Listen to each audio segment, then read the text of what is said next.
Allez, allons-y, en première page, qu'est-ce qu'on a lu? Il y a quelque chose de très intéressant dans la presse de ce matin, c'est que les deux grands sujets du moment ont tendance à se rejoindre. Les deux grands sujets que sont l'état d'urgence antiterroriste d'une part et l'écologie en pleine COP21. A priori, il n'y a pas tellement de rapport. Pourtant, vous allez voir que si. Je commence par l'état d'urgence dont vous apprendrez qu'il serait parti pour durer. C'est dans le Parisien aujourd'hui en France. Normalement, c'était pour 3 mois, cet état d'urgence. Mais le gouvernement voudrait le prolonger au moins jusqu'à l'été prochain, croit savoir le journal. Or, plusieurs députés, notamment à gauche, mais pas seulement, commencent à critiquer de plus en plus fort. Manuel Valls doit désormais déminer la grogne à gauche, dit le Parisien. Des voix contestataires s'élèvent, dit le Figaro. Les députés demandent à être informés plus en détail des perquisitions et des assignations à résidence. Parce qu'il y a des cas comme celui-ci rapporté par le journal L'Humanité. On croyait que l'état d'urgence, c'était surtout pour arrêter plus facilement les terroristes islamistes. Or, l'Huma raconte le cas de Joël, qui n'est pas un terroriste, encore moins un islamiste. Pourtant, il est bel et bien assigné à résidence depuis une semaine. Son tort est d'être un militant écologiste. Ce monsieur n'a pas de casier judiciaire. Il fait simplement partie de la Coalition Climat, qui est une organisation assez connue. Pourtant, il apprend il y a 8 jours qu'une dizaine de policiers sont en train de fouiller son immeuble à sa recherche. Alors, par précaution, il se rend directement lui-même au commissariat. Où il apprend qu'il est désormais assigné à résidence parce qu'il pourrait, lui dit-on, troubler l'ordre public. Il y a ainsi une vingtaine de militants écolos qui ne peuvent plus sortir de chez eux, qui doivent pointer 3 fois par jour au commissariat et risquent 6 mois de prison s'ils ne le font pas. Le Canard enchaîné écrit carrément que l'état d'urgence est glissant, voire qu'il dérape, ces personnes ne pouvant pas se défendre, puisqu'il n'y a pas d'accusation précise. Et si elles protestent auprès d'un juge, explique le Canard, la procédure prend plusieurs mois pendant lesquels l'assignation à résidence reste en vigueur. Donc vous ne pouvez pas protester si vous estimez que c'est abusif.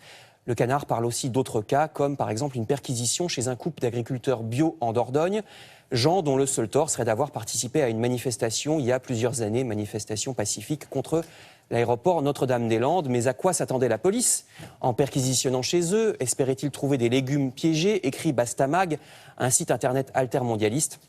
Ces gens ont subi la fouille de leurs ordinateurs, de leurs maisons, de leurs téléphones portables.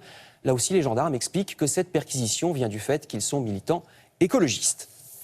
Alors je passe à l'autre grand sujet de ce matin, c'est bien sûr les régionales. Premier tour ce dimanche, vous lirez un résumé des programmes dans le Parisien, le PS, qui est notamment pour la gratuité des transports scolaires, là où ça ne se fait pas encore. Les Républicains qui sont pour une aide aux petits commerces, aux apprentis et aux communes rurales. Le FN enfin qui est pour une préférence aux entreprises régionales. Plusieurs journaux consacrent leur couverture ou de grands articles à ces élections. Et les journaux parlent souvent du score probablement élevé que fera le Front National. La mer monte. Titre Libération, amer comme amertume, avec une photo de Marine Le Pen. Le journal Les Échos confirme que presque 3 Français sur 10 s'apprêteraient à voter pour le Front National. Alors attention, 3 Français sur 10, en fait 28% pour être précis, c'est quand même moins que le total gauche ou que le total droite. Le total gauche est encore de 35%, ne l'oublions pas, et le total droite de 31% selon ce sondage des Échos. Tout va donc dépendre de la répartition selon les régions, disent les journaux. Le FN remportera-t-il une ou plusieurs régions?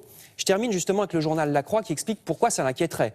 C'est que le programme du FN serait inapplicable, dit le journal, dans le cadre régional.